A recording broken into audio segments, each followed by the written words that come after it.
манайх болохоор Сонгон хайрхан дүүргийн 106 дугаар сургууль сурдаг 4-р анги анх удаага тоглож байгаа. Тэгээ бүр догдлон өчтөрөөс хойш бүр догдолж ярьсан байгаа. Дэмжихээр хоёр жоохон хүүхэдтэйгээ бас хүүгээ дэмжихээр ирсэн байгаа. Тэгээ анх удаага ийм гоё талбай дээр бас тоглож байгаадаа эцэг их миний хувьд бол айгүй баяртай байна.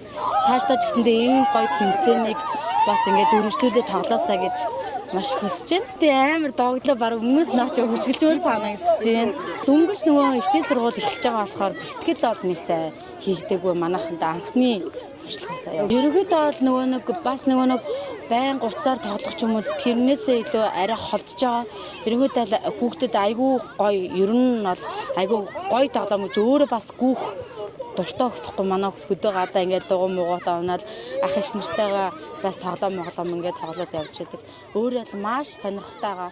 Хэрвээ нөгөө нэг дугуйлан секц явдаг гэсэн бол явуулна гэж бодож байгаа.